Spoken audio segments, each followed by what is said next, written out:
Muito bem, pessoal, estamos aqui ao vivo hoje, dia 10 de maio de 2021, 19 horas e 30 minutos. Antes de qualquer coisa, quero agradecer aqui a presença do time de gestão aqui do AR11, a gente vai entender um pouquinho mais sobre a cabeça deles, algumas expectativas que eles têm aí de uma AGE que está em curso, muita coisa interessante para vocês aprenderem. Mais uma vez, lembro de compartilharem o vídeo, curtir, colocar aqui, tem uns acessos que o pessoal da Suno colocou aqui para a gente, muita coisa bacana. Então, na descrição, vocês podem acessar aí um conteúdo muito legal para vocês curtirem sobre fundos imobiliários. Bom, então hoje eu recebo aqui o time de elite aí da Atrio Asset, que é o Marcelo Elaui, que ele é sócio e gestor do fundo, o Fábio Cruz, que é sócio e responsável pelo RI, e o Paulo Salles, que está escondidinho ali, que é analista operacional. Ele deve dar um alô para a gente daqui a pouco mais. Aí, ele aí.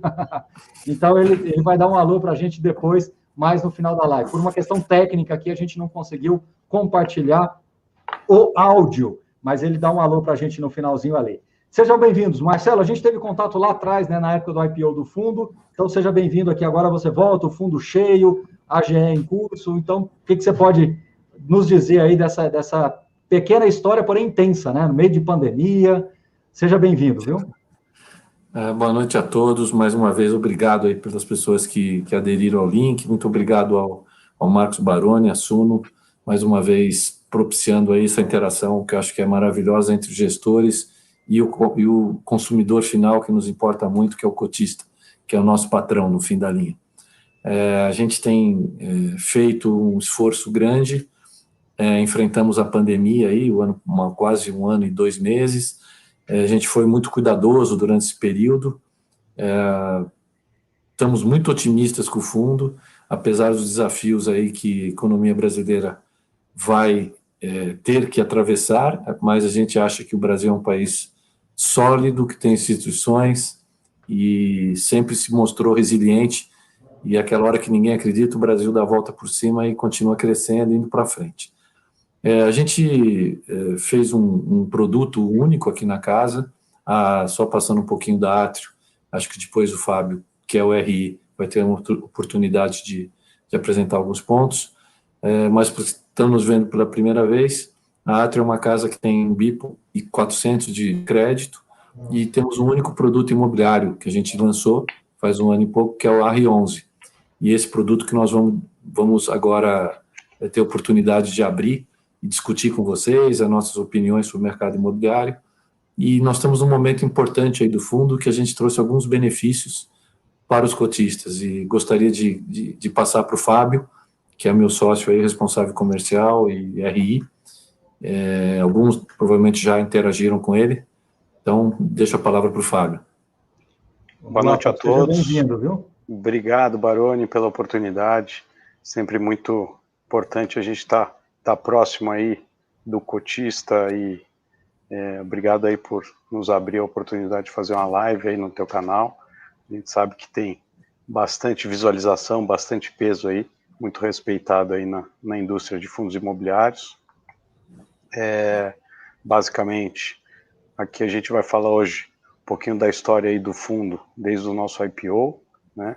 Pegamos momentos difíceis, atravessamos momentos complexos que acho que ninguém imaginava, e ninguém viveu algo parecido até hoje.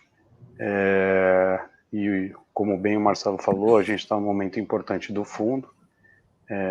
Nós convocamos uma AGE recentemente, para que a gente pudesse alterar a taxa de performance do fundo, e alinhar um pouco mais com o mercado e com a carteira de ativos que o fundo carrega hoje, e a possibilidade do fundo adquirir algumas operações que a gente venha a originar, ou que a gente possa ter um pouco mais de agilidade aí. Então, isso aí, inclusive, é um ponto que eu quero explorar bastante, né? Essa questão de originação. Na minha visão, o futuro da indústria de fundos de recebíveis é justamente quem conseguir originar mais, estruturar e originar mais. E por incrível que pareça, isso é conflitado, né? Você tem que romper essa barreira. Por isso que eu falo que existe um limite muito tênue ali entre o que é conflito e o que é alinhamento. Quem origina tem muito mais alinhamento do que conflito, mas você precisa de estar aí mandatado pelos seus cotistas, né? Posso compartilhar a tela, Fábio? Claro, Baroni. E até você tocou num ponto interessante, e quando a gente fala da originação e a gente defende esse ponto, nós sabemos aquilo que a gente quer ter dentro do nosso fundo, né? Então, quando chega um pé para nós, a gente sabe o tamanho do nosso sapato, ou o que a gente vai ter que fazer para mexer no pé, ou para mexer no sapato, para que a gente esteja alinhado com o regulamento do fundo e com aquilo que a gente se propôs a entregar de resultado e carregar dentro do fundo para os nossos investidores. Muito bem. Então, ó, agora eu vou te passar a bola aí, Fábio, e Marcelo também pode fazer considerações quando quiser, e só me deem um sinal verde quando eu precisar passar o slide. Só falar um pode passar aqui que eu passo aqui para vocês. Pode passar. Então, basicamente, aqui são os 2 pontos que eu acabei de mencionar, que estão para votação na AGE. Todos os investidores do fundo receberam um link através dos seus e-mails que estão cadastrados na B3. Para aqueles que não receberam, eu peço até depois que me encaminhe um e-mail para que eu possa direcionar uma outra maneira de votar. Então, basicamente, o primeiro ponto é a mudança dos 20% sobre o que excedeu o CDI, de quando nós constituímos o fundo, para 15% do que exceder o IPCA mais 2.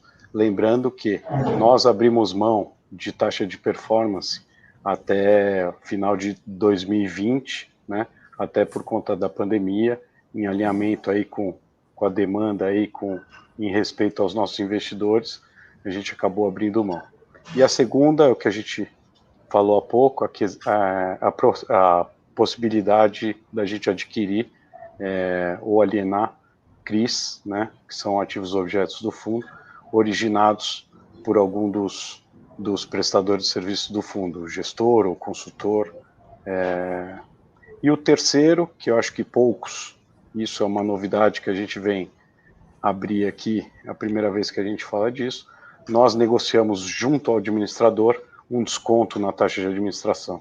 E isso vai se tornar resultado, até porque a parcela que ele vai cobrar é menor do que vem sendo cobrado. Tá, rapidamente, parabéns, eu acho que essa mudança, eu acho que a gente foi a primeira casa que levantou essa bandeira da taxa do CDI, né, a gente acha que isso vai mudar. Claro, eu hoje sou maduro o suficiente para saber que não se muda isso. A autorregulação do mercado é um movimento mágico, mas ele é lento e gradual, mas ele é sólido, né? E eu tenho visto já gestores fazendo movimentos, aí um já se incomoda, mexe de lá também, então eu acho que aos poucos a gente consegue transformar isso, o que é ótimo. A questão de partes relacionadas, explique para a gente, para os cotistas do fundo, quais são essas partes relacionadas. Quando você disse, o gestor origina, então são vocês que vão lá num loteamento no Nordeste e originam uma operação. Vocês não podem fazer isso hoje. Ou um consultor que traz uma operação dessa para vocês não podem aceitar. Explica. Exatamente.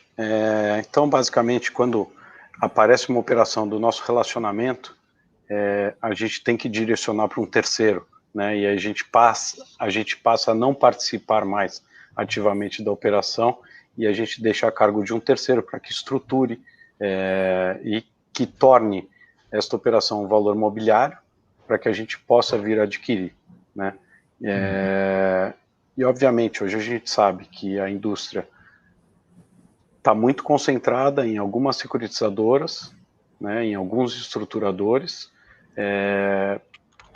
tem uma velocidade muito célere, né, e aí a gente sentiu uma certa morosidade para que esses outros estruturassem operações que a gente originava. Lembrando que a Atrio, para aqueles que não conhecem, como o Marcelo bem comentou aí no começo da live, é uma casa que tem mais de 1 bilhão de fundos de crédito, basicamente FDICs. A nossa consultora de crédito tem basicamente 50 gerentes, originadores de operações de crédito. Então a gente tem um volume de originação por meio dessa estrutura bem robusto. E a gente acaba não convertendo isso que a gente conseguiu construir internamente, né? Então acho que vai ser muito importante para nós e para os investidores que a gente consiga converter essas oportunidades aí em ativos que a gente possa adquirir. E esse último item que você fala, que é um desconto na taxa de administração, bom, Oliveira Trush, que é o administrador, me corrija se eu estiver errado. Perfeito. E o que é essa engenharia aí da diferença na prática? Isso vai reverter? O que isso quer dizer na prática? Vamos falar então, obviamente a gente viu que o IGPM foi altíssimo aí nos últimos meses, né? E as taxas cobradas pelo fundo são corrigidas pelo IGPM, tá? Isso é um padrão da indústria, ninguém utiliza o IPCA, então vou deixar aqui até uma bandeira aí, depois eu vou... E eu assino embaixo, eu assino embaixo, eu falei outro dia, na minha opinião, o IGPM tinha que sumir do mercado de fundos imobiliários, de CRI, de taxa, de correção de aluguel, tudo, esquece, IGPM ficou no passado, foi bom, beleza, legal, mas esquece IGPM. Falou em fundo imobiliário, IPCA e pronto, e vamos para frente. Exato, e a gente viu uma distorção do IGPM em tudo quanto é tipo de contrato, né? E, consequentemente, na correção da taxa de administração dos fundos em geral, tá? Então, não só o fundo imobiliário, como o fundo multimercado, fundo de ação e assim sucessivamente. E aí nós pleiteamos, primeiro, nós, gestores e consultor, nós abrimos mão da correção, tá? Da taxa de administração, e nós negociamos com o administrador para que ele não cobrasse essa distorção de IGPM.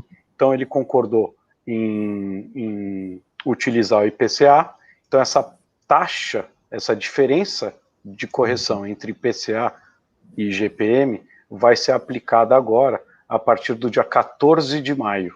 Então, a gente vai ter um desconto do que o fundo, teoricamente, deveria pagar para o administrador. Maravilha. Bom, deixa eu só ver aqui. Ah, sim, indo em frente. Perfeito. Então, aqui são alguns números do fundo, né? Aqui são os highlights aí do fechamento de abril, tá? Então, a gente entregou um dividend yield aí de 0,92% em relação ao fechamento da B3, né? Nós pagamos 1,04 reais por cota. Em 2021, a gente tem um dividend yield de 4,5% aproximadamente, e desde do IPO, 11,5%.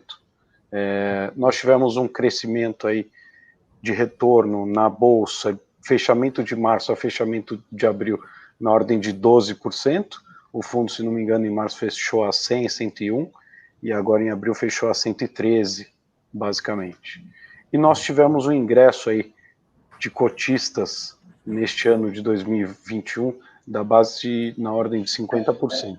Apesar de ser um fundo pequeno, né, 35, 37 milhões, ele tem 2.500 cotistas, então proporcionalmente é bastante. 2.745, fechamento de abril. Maravilha. Então, 2.700... E a gente vem crescendo alguma coisa em torno de 10 cotistas dia. Então, é um fundo que tá pegando uma atração. A gente tinha uma concentração muito grande de alguns cotistas, e aí a gente viu que alguns deles começaram a mexer na posição, e aí, consequentemente, deram oportunidade aí para os menores ou para outros investidores participarem aí conosco. Entendi. E uma liquidez ainda pequena, né? Cerca de 150, 130, 150 mil, não é isso? A gente está tradando um pouquinho mais de 150 mil e está crescendo. Isso Maravilha. A gente está feliz aí que a liquidez tem aumentada e pelos próprios participantes aí. Maravilha. Vamos lá. Vocês têm um book, né? O mercado tem feito isso, né? De ter um book de CRI e um book de FI. Né? E no book de FI, todos os fundos de vocês são de papel, exceto o edifício Galeria. Me pareceu uma oportunidade, uma visão talvez oportunística, que vocês não quiseram evoluir com ela, né? Mas fala para a gente um pouquinho do destaque desses dois books e... Olha. Só vou dar uma pincelada aqui antes do Marcelo aprofundar aí um pouquinho na gestão. A carteira de fundo imobiliário, ela nada mais é do que uma carteira tática.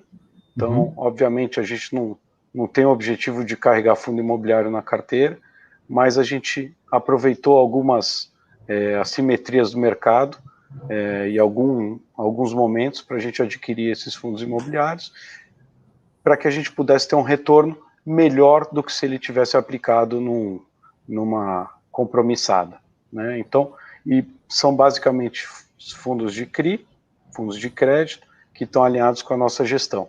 E aí esse outro fundo é a cereja do bolo aí, que é uma aposta, eu acho que o Marcelo pode falar um pouquinho mais. A gente olhou sempre... Marcelo, eu posso fazer uma indelicadeza aqui? Claro. O Fábio fez uma pergunta que eu acho que você pode começar respondendo a pergunta do Fábio já para entrar aqui mais para frente, né? Ele quer saber por que vocês tiveram essa demora na alocação depois do IPO, né? E depois, num determinado momento, vocês realmente começaram a ganhar atração e até conseguir aí capturar praticamente 12%, quase 1% ao mês, né? Então, assim, conta um pouquinho do porquê daquela dificuldade inicial e hoje vocês estarem com fundo cheio, apesar de ser participações nominalmente pequenas, mas você respeitou toda essa questão de diversificação, tem essa questão de book tático e book estratégico. Desculpa essa indelicadeza, mas só para colocar o Fábio aqui nessa pergunta também. Claro, obrigado pela pergunta, Fábio. É uma oportunidade para explicar. Quando a gente constitui o fundo, nosso estudo de viabilidade, nosso fundo tem um desenho de ter lá entre seus 15% e 20% de high grade, CRIs de boa qualidade, ter o saldo em fundos com taxas mais altas, com mais risco, que a gente chama de high yield, e sempre o caixa que sobrar, a gente aplicar em bons fundos imobiliários. A gente fez exatamente isso. Por que demorou? Quando a gente captamos no final do ano de 2019, no finzinho ali, novembro, dezembro, o fundo começou a subir. Janeiro desse ano, de 2020, teve uma queda de taxa muito forte. A gente ficou assustado até com o volume de queda. E a gente só adquiriu os fundos high grade. Se você for ver a carteira, eu adquiri fundos high grade no início e bastante fundo imobiliário. E porque eu vi o risco-retorno dos fundos, dos ativos com taxa mais alta, que a gente chama de high yield, o risco-retorno para nós não estava bom. Eu estava vendo muita coisa que não ficava feliz do ponto de vista de crédito em relação à taxa que eu queria comprar. Aí, em março, mesmo assim, a gente fez uma ou duas operaçõezinhas ali, aí entrou a pandemia. E aí a culpa é minha, que eu sou o gestor da carteira, eu fiquei com muito medo. Eu sempre explico isso. O mercado imobiliário de varejo, que são os loteamentos, o fracionado e tal, ele é diferente, e aí que eu encontro muita operação com taxas altas, que é o high yield, ele depende de dois vetores básicos: crédito, taxa de crédito, possibilidade de tomar dinheiro, taxa baixa, que a gente tinha, e massa salarial, que as pessoas precisam ganhar dinheiro para pagar a PMT do lotezinho que ela comprou, do fracionado que ela comprou. Quando a gente entrou na pandemia, eu não conseguia enxergar absolutamente nada do que ia acontecer com o salário das pessoas, com a massa salarial, ainda mais que boa parte quem adquire essas operações de loteamento fracionário, elas são pessoas que não são registradas em carteira, ou seja, são informais. Então, a gente não enxergava o que ia acontecer. À medida que passou junho, julho, ali, agosto, deu para notarmos, temos estatisticamente uma noção do que estava acontecendo com a liquidez das operações. Por isso que a gente começou a lastrear aí. E aí o fundo veio lastreando. Por que a gente diminuiu agora no fim? Por que eu ainda tenho um pouco de FIIs na carteira? Por um ponto só. Como o Fábio falou no início e o professor Baroni também falou, os fundos imobiliários ficaram muito grandes, né? Hoje o mercado imobiliário está muito grande. Então a gente precisa adquirir CRIs de valor menor, ficou um pouco difícil. Esse é o ponto que a gente quer aprovar em assembleia, a possibilidade de eu originar em casa. Então eu não quero ser o último da fila, porque meu ticket é de 5 milhões, de 7 milhões. Né? Hoje, difícil você ver um fundo de CRI comprando CRI desse tamanho, a não ser que a gente possa fazer de forma transparente, dentro da governança que a CVM exige, dentro de casa. A gente tem essa possibilidade. E assim faremos, tá? Não sei se respondi. Respondeu, só para explicar melhor para o nosso público. Os fundos imobiliários hoje, pessoal, são maiores. Então, você pega hoje um fundo de papel de 1,5 bi, 2 bilhões. Então, se você chega com uma operação de 5 milhões, isso não tem sentido para eles. Então, hoje, o patrimônio do R11 é de 37 milhões. Então, ele não pode comprar uma operação de 30 milhões, porque vai ser 100% do PL dele, praticamente. Ele não pode fazer isso. Então, ele tem que ficar correndo atrás de operações pequenas. E como o Marcelo colocou, ser o último da fila nesse mercado é muito ruim, porque ele vai acabar pegando aquilo que está sobrando numa mesa de operação, alguma coisa assim. Então, eles precisam aprovar isso para romper essa questão do conflito, conseguir estruturar dentro de casa e acomodar essas operações dentro da sua própria prateleira ali. É uma forma do cotista, na minha visão, ganhar. Quero deixar bem claro que nós não orientamos votos, mas nós orientamos educação e entendimento para as pessoas. Isso é o mais importante, né? Que fique claro que uma live como essa tem justamente essa característica de orientar. Então, por isso, vocês podem ficar à vontade para fazer qualquer tipo de pergunta. Inclusive, vou jogar uma bomba no colo de vocês aí, ó. O pessoal questionando a taxa de performance de IPCA mais 2. Será que não é pouco? Uma vez que o título público hoje é IPCA mais 4, 4,5? Por quê? Uma boa pergunta. Vamos lá. Como é que vocês devem ter feito algumas ponderações, algumas simulações, e por que vocês chegaram neste número? Aliás, aproveito até para que eu queria que você respondesse por um outro ângulo. Qual que é a taxa média bruta ponderada hoje do portfólio do R11? Eu posso responder, Fábio?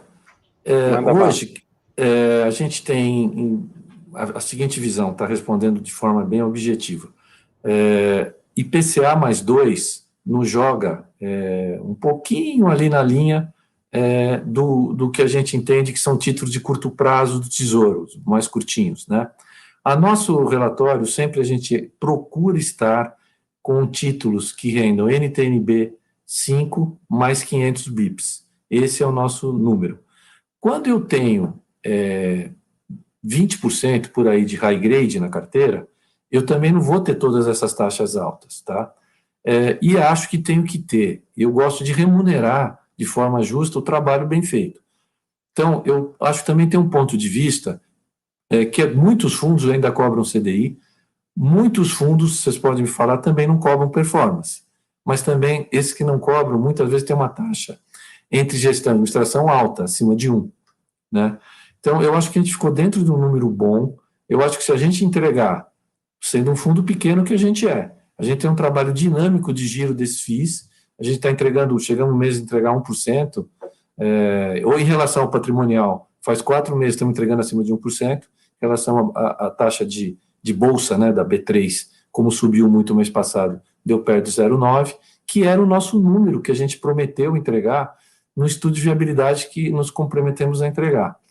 Então, eu acho que isso é o ponto 1. O ponto 2, acho que a carteira nossa hoje de IGPM, ela está na faixa aí de 10 e a de IPCA está em 6,5.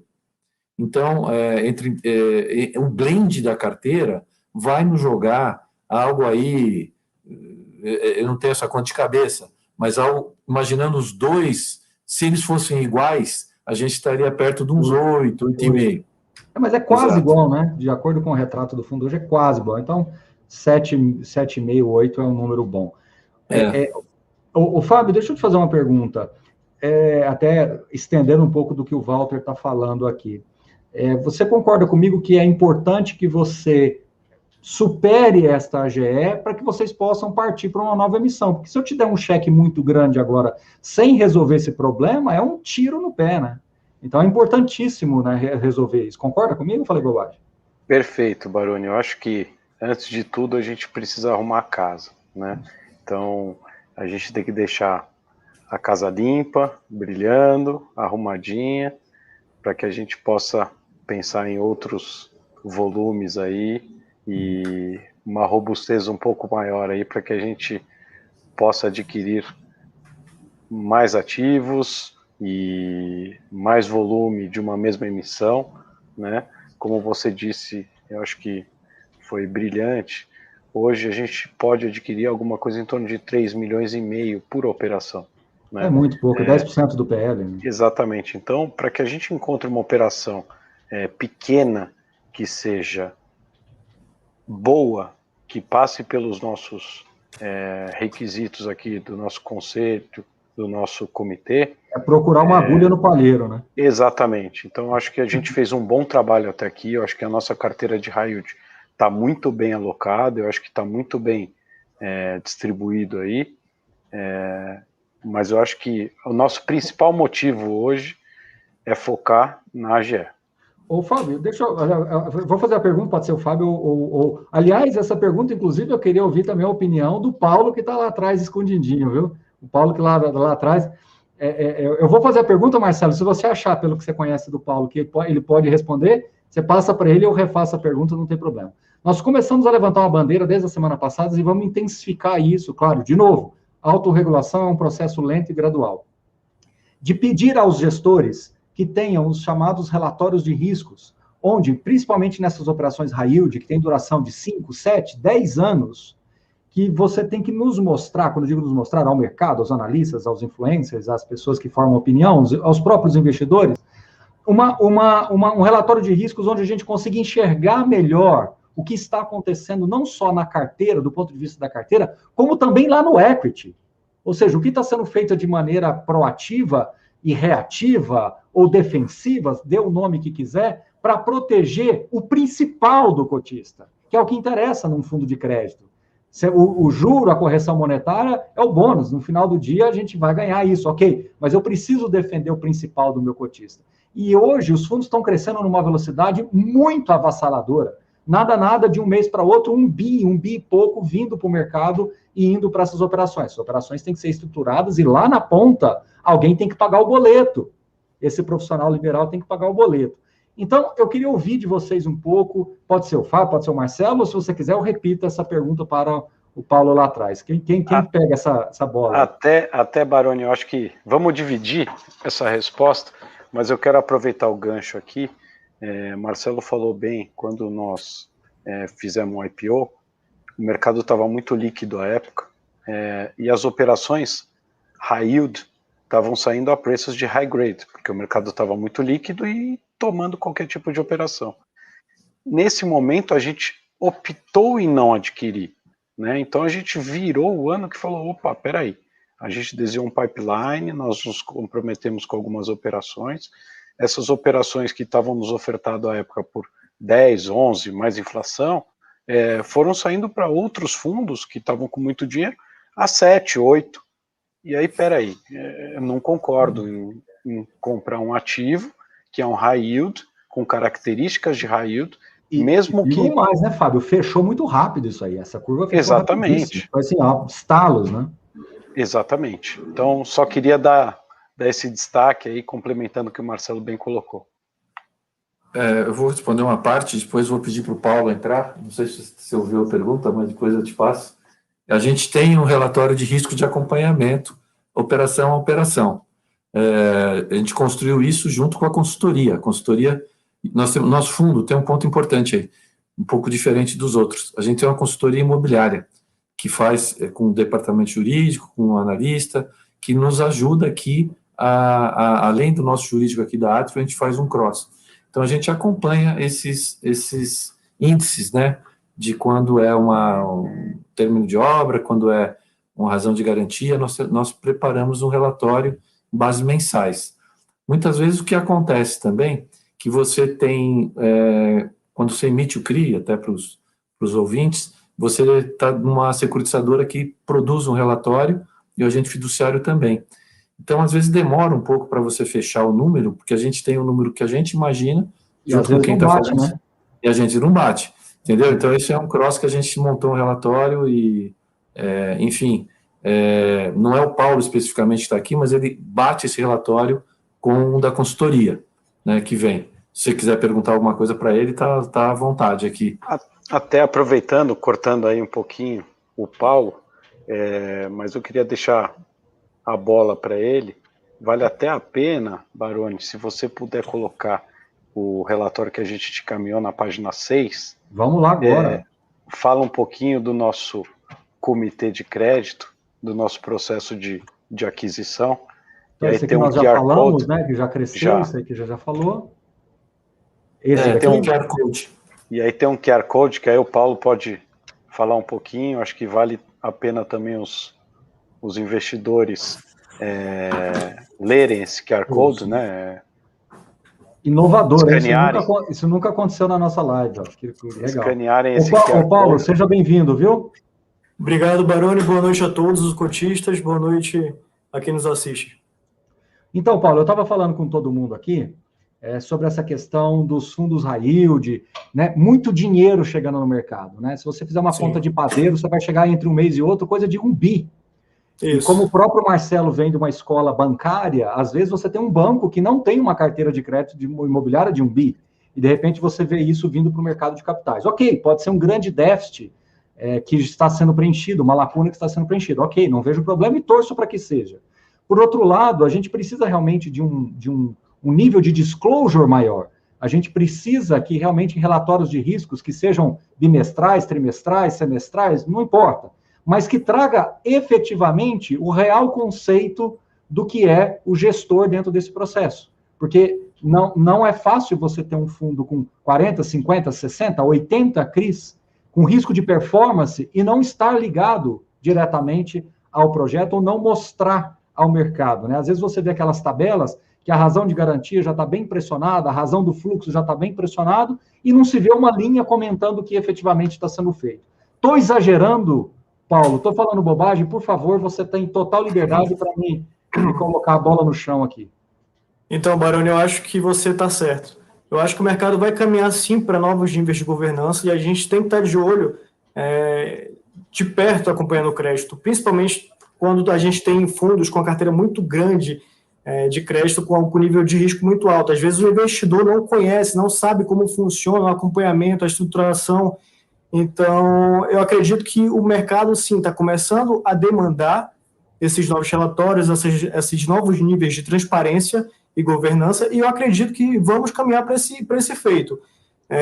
Para quem está nos assistindo, eu vi até uma pergunta aí sobre GPM, a gente pode entrar nesse mérito depois, acho que o Marcelo pode conversar um pouco mais sobre vocês sobre isso. Mas se a gente pega, por exemplo, o GPM a 33% nos últimos 12 meses, a gente que tinha uma dívida, por exemplo, de R$100 vai para R$133, mesmo com a pessoa amortizando, pagando... Só no devedor estoura.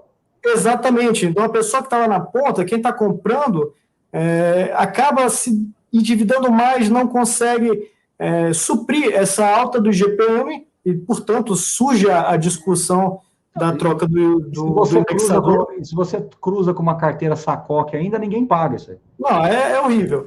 Então, o que acontece?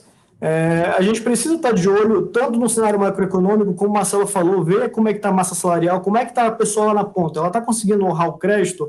E outra coisa, como é que está a pessoa que tomou o crédito com os gestores? Como é que a securitizadora está fazendo um acompanhamento de perto? Os services estão mantendo ali, olhando de perto como é que está a razão de garantia, como é que está o fluxo de recebíveis? E isso tudo Mas veja bem, Paulo, eu quero fazer uma ponderação. Isso que você está falando é o que a grande maioria dos gestores tem falado. Só que eu estou subindo um pouco a régua. Eu estou querendo andar no nível do equity. Até no nível do crédito, ok, você pega as informações do servicer, cruza, bate, briga, liga, ajusta e resolve. Exatamente. Quando você sobe para o nível do equity, é lá no stand de vendas, é lá com o empreendedor local, é lá dentro do processo de controle da obra propriamente dita e controle daquilo que está sendo feito junto e como está sendo comercializado lá na ponta final. Então, é uma camada a mais. É mais operacional do que financeira, percebe? Sim, sem dúvidas. E a Atrio, desde o início, tinha esse compromisso. O próprio Marcelo, antes claro, a pandemia atrapalhou, mas o Marcelo estava de perto, visitando as obras, visitando como é que funcionava todo o operacional, porque a gente queria estar de olho justamente nesses aspectos. Então, a gente tem poucos ativos na carteira, dá para fazer isso e dá para acompanhar de perto e dar mais segurança para o investidor. Porque eu quero... Desculpa. Não, porque se você vê, por exemplo, tem algumas gestoras com um time um pouco mais enxuto, mas que tem 80 CRIs na carteira, eu não vejo como é possível tá ali no radar com tudo que está acontecendo. Então, eu acho que sim, isso que você levantou é uma ponta que vai ter que ser discutida para a gente melhorar a governança e a transparência também para o investidor. Né? Então, porque assim, eu quero tentar mostrar para as pessoas que a gente tem que parar com esse negócio de ficar chamando fundos desse tipo de crédito, de high yield e tal. Não, cara, é quase que desenvolvimento. Você está no limite do desenvolvimento. A gente tem que começar a chamar muito mais um fundo que financia desenvolvimento imobiliário do que um fundo de CRI, de carteira pulverizada de recebíveis. Não, você está financiando obra, você precisa entregar aquilo ali, você precisa acompanhar aquilo ali, você precisa transformar aquilo ali em algo palatável e que dure 5, 6 anos. Porque a minha preocupação hoje, e eu não quero amanhã me culpar por não levantar esse ponto... Oi, Marcelo, você que manda. Passa. É um fundo de fomento imobiliário, né? Pro gestor. Vai lá, Paulo. Qualquer coisa a gente volta. Eu acredito nessa nova categoria que você comenta, Baroni, é um fundo de fomento imobiliário. Então, foi exato. Não tem problema nenhum. É só que a cabeça do gestor e do cotista tem que mudar, Fábio. A gente tem que tocar nessa ferida para que amanhã a gente não comece a desvirtuar o conceito do que é um fundo clássico de crédito pulverizado, performado, com um fundo que está fomentando o desenvolvimento imobiliário. Não há nada de errado nisso, não tem nenhum problema, desde que isso fique claramente exposto nos relatórios, para o cotista e para o mercado. Perfeito. E nós estamos financiando um cara que não tem acesso ao banco. Não, ele já está fechado para ele. Já acabou. Exatamente. Ele não está nesse mercado. Ele não está jogando esse jogo.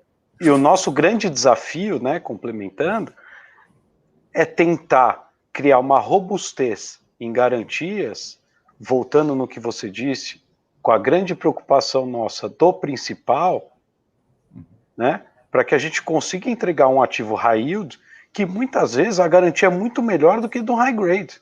Tudo bem, não tem problema. Né? Não tem problema. E ele tem um retorno muito mais alto, né? Mas por quê? Essa é a nossa engenharia. Como a gente trabalha para que a gente consiga minimizar os riscos de um high yield, para que a gente possa carregar isso dentro do fundo. E concordo contigo, o mercado precisa da transparência. Eu acho que é um trabalho que a gente vem fazendo aqui internamente, desde quando a gente lançou o fundo. Eu faço questão de responder a todos os cotistas que nos mandam qualquer tipo de pergunta pessoalmente. Então, estou sempre disponível por e-mail, telefone, que seja. Você sabe por que eu estou levantando essa bandeira, Fábio? É super oportunístico. Por quê? Porque nós estamos, talvez, na iminência da virada de chave de IGPM. Nós estamos tendo uma grande pressão para se renegociar indexadores. Perfeito. Então, me preocupa muito esses fundos voltarem mais perto do patrimonial. Me preocupa muito esses rendimentos voltarem para os patamares mais comportados ali, e você começar a ter uma legião de investidores que vieram sem ter um nível de entendimento e que possa distorcer completamente o produto, Sim. A indústria de fundos imobiliários e o processo de análise. Perfeito. Então, essa bandeira não está sendo levantada à toa no momento errado. Diga, Marcelo. Só queria colocar um ponto que assim, a gente sempre optou, né? Hoje o mercado, quem segue vocês ou quem está olhando o mercado imobiliário, tem os fundos de tijolo, papel e híbridos, né? Quando está acontecendo os híbridos, que eu acho que é o grande problema, que eu acho que é o ponto que você está falando, e quando, eu acho que para ficar bem claro para o nosso ouvinte, o nosso cotista e quem tá vendo, o nosso fundo ele não é um fundo híbrido. Qual que é a grande diferença e por que eu acho que tem que ser muito bem explicado? E na minha modesta opinião, o fundo híbrido deveria ser só para investidor profissional ou qualificado. Por quê? Só para dar uma pequena exposição disso. Normalmente, o fundo híbrido, o dinheiro que entra dentro do fundo, ele acaba financiando um projeto, ele vira sócio do projeto, tem uma carteira de equity lá dentro. Muitos deles ficam sócios do projeto. Então, na minha opinião, esses fundos nem híbridos são. Eles são fundos que compraram um pedaço da SPE, fazem uma dívida ali, ficam sócios. Depois fazem a dívida do próprio produto que era deles. Então, ali tem isso efetivamente é um conflito, na minha opinião, de parte relacionada, muito mais grave do que a gente está pedindo. Por quê? Eu acho que 99% das pessoas não acompanharam o raciocínio seu. As pessoas não entenderam que é um processo quase que de autofinanciamento. Fala de novo, Marcelo, talvez por um outro ângulo, para as pessoas acompanharem melhor, porque é isso que você está falando. Eu tenho conversado com o mercado sobre isso, com outros gestores, com outros players, e tem sido uma preocupação do mercado, viu, Marcelo? Você não está falando uma coisa isoladamente. O primeiro ponto, eu quero que fique claro que o nosso fundo não faz isso, tá? Não é que eu seja contra esses fundos. O nosso fundo é um outro nível de risco, é um fundo 400 para investidor em geral. Quando você entra num fundo que vocês têm que olhar lá na lâmina dele, não é se tem apenas um financiamento de um empreendimento que não existe ainda, que ele está no papel com a barraquinha de venda lá no terreno. Muitas vezes ele também é sócio daquela empresa. Então ele é sócio, é um projeto que a gente chama de private equity, para quem não conhece, ele virou sócio da empresa, e ao mesmo tempo ele pegou um outro pedaço do dinheiro do fundo para financiar a obra que ele vai fazer. Então, ele está nas duas pontas, ele é tomador de dinheiro e é recebedor da dívida do outro lado. Não sei se ficou claro assim. Eu bateria palmas em pé para você. Esse risco de grupo econômico é algo que, aguardem, vocês vão começar a ver mais a gente falar sobre isso, porque a escala está ficando geométrica. Ela Exato. Não está crescendo organicamente, ela está crescendo geometricamente. Isso a gente chamava no banco, não é operar com partes relacionadas, é financiamento entre companies, né? entre partes relacionadas. Então, eu vejo com bons olhos, eu estou até pensando em fazer... autofinanciamento. É um autofinanciamento. Eu estou pensando até em fazer fundos híbridos, que na minha cabeça, o fundo híbrido é um negócio bacana. Eu vou entrar lá, vou financiar a SPE, mas eu não sou sócio da SPE. Eu vou financiar uma dívida da SPE, mas eu não sou sócio. Eu quero ter juros daquela SPE mais altos que tem um risco do início da obra, da performance, até vender 30%, tá 30% da obra pronta, tal. Isso eu acho muito bacana. Depois, eu vou financiar os recebíveis das vendas, até aquilo ser repassado, eu vou ficar com tudo até o fim. Outra coisa é eu chamar de híbrido um fundo que é sócio da SPE, ou sócio do prédio, como vocês querem ver da coisa imobiliária, ou sócios do shopping que vai ser construído. Então, acho que isso é ruim? Não é ruim, precisa ser bem vendido, precisa ter uma taxa mais alta. Marcelo, palmas para você. Tem que ver e rever esses últimos 6, 7 minutos da live, uma aula de lucidez. Palmas para você, Obrigado. Marcelo. A gente tem que começar a falar mais disso, não há nada de errado. Só que tem que se falar, porque as pessoas estão investindo só pelo yield. Não pode. Está errado. Está errado. Você precisa entender onde você está colocando. E depois, a gente é cobrado aqui, Marcelo, as pessoas comparando laranja com banana. Não vou dar exemplo nem da laranja nem da banana, mas para quem sabe ler um pinga-letra. São produtos completamente diferentes. Exato. Então, acho que como dica é olhar se tem equity dentro da carteira imobiliária. Basicamente é isso, tá? Quanto é retorno de equity, quanto é retorno de juros. Esse QR Code aqui, o Paulo já falou aqui no chat, ele vai encaminhar para o comitê de crédito que explica o processo decisório de compras, não é isso?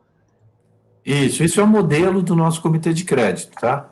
Então, ele é bastante extenso, por isso que a gente pôs um QR Code aí. Ô, Fábio, agora acho que é com você aí, né? Se tiver que entrar em... Agora, Fábio, por favor, vamos usar os últimos 3, 4 minutinhos aqui.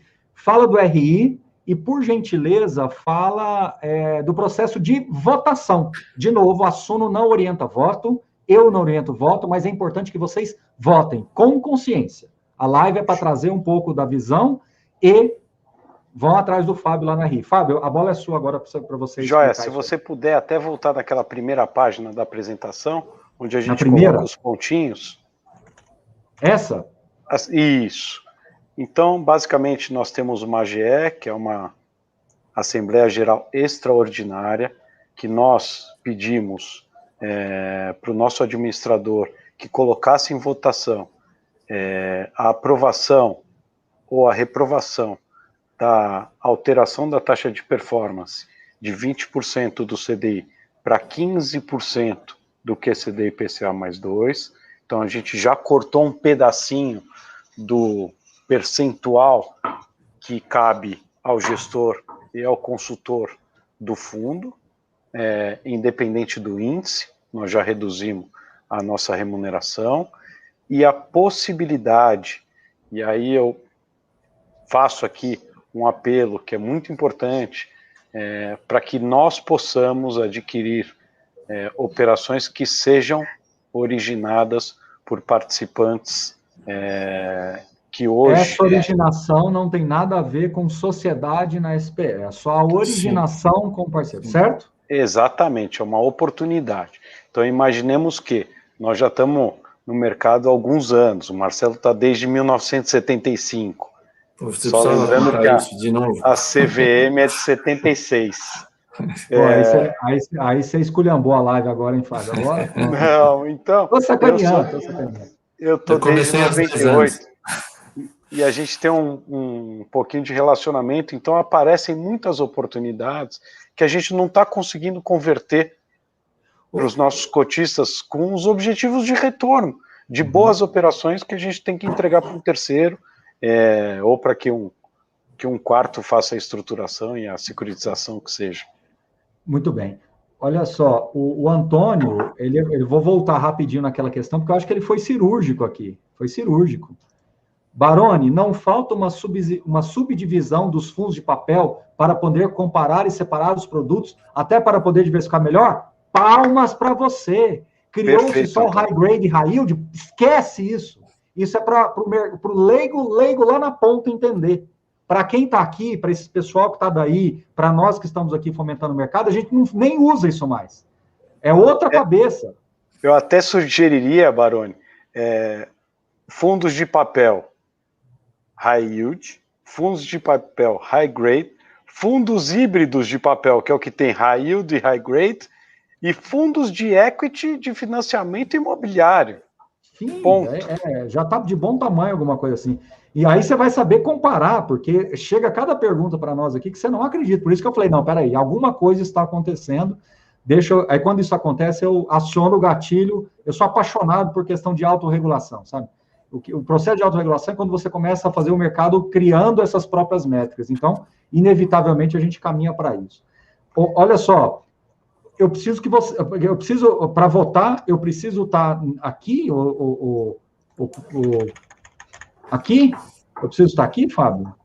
Mandar alguma coisa? Hoje, basicamente, Baroni, todos os investidores do fundo receberam um link através daquela plataforma Kuori, que é uma plataforma que os administradores estão usando bastante para votação.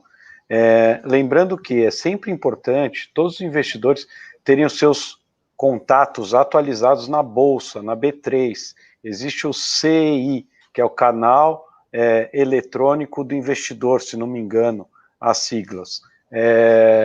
Atualize seus contatos, porque através deste e-mail que você está cadastrado, que você vai receber o link de toda e qualquer assembleia, tanto AGE quanto AGC, dos fundos ou do que quer que seja que você precisa receber em relação à sua carteira, ações, que sejam. Então, é muito importante. Então, todos os clientes que estão com o e-mail atualizado receberam. Aqueles que não receberam, peço a gentileza, me mande um e-mail. Meu e-mail é fabio@atrioasset.com.br ou ri@atrioasset.com.br. Eu recebo os dois e-mails. Pode entrar em contato comigo. Eu vou direcionar, eu vou te encaminhar o e-mail, a melhor maneira de você votar, caso você não tenha recebido o link.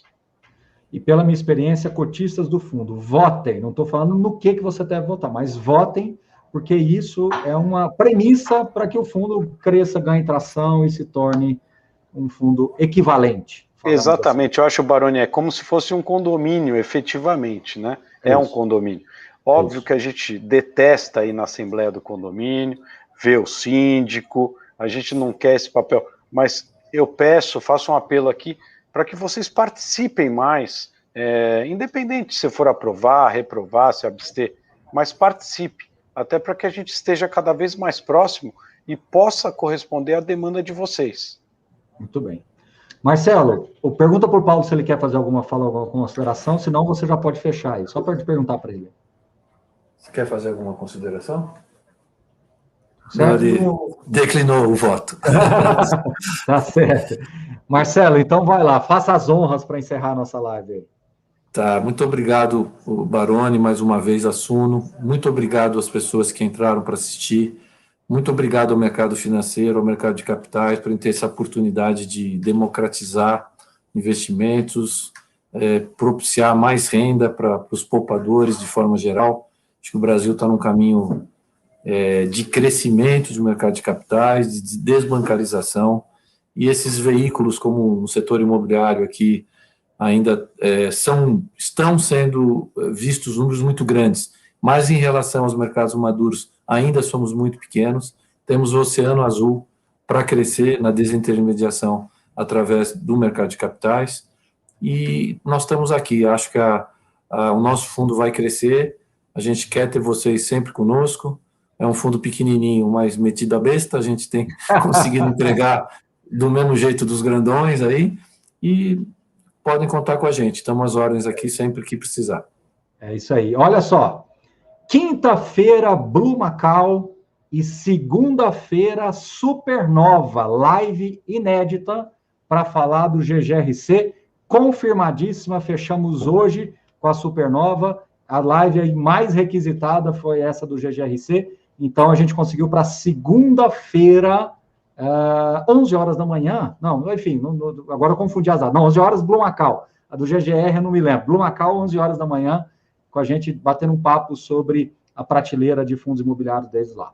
Gente, muitíssimo obrigado, então, parabéns pelo trabalho, torço para que tudo dê certo, eu sou um defensor do crescimento do mercado, crescimento sustentável réguas vão sendo colocadas e a gente vai calibrando, afinal de contas, o mercado de capitais, o Marcelo está aí há mais tempo, é um jogo de interesses, né, Marcelo? Ninguém aqui é hipócrita para falar que não é. É um jogo de interesses, mas à medida que você vai calibrando esse jogo de interesses, todo mundo vai ganhando de alguma forma e a gente vai crescendo juntos. Certo, seu Marcelo? Muito bem. Muito obrigado mais uma vez a todos. É isso aí. Fábio, obrigado. Boa noite a todos. Eu que agradeço, Baroni, mais uma vez, obrigado pela oportunidade. Aos cotistas que tiverem dúvida, me procurem, mandem e-mail, sugerem, façam sugestão, reclamação, nós estamos aqui para isso. Tá bom, vou ver se o Paulo dá um tchau lá, pede para o Paulo dar um tchauzinho lá para a gente. Vem dar um tchau. Dá um tchauzinho aí. Dá um tchau aí só para a tela. Obrigado, gente, um abraço. Valeu, tchau, tchau. Tchau, tchau.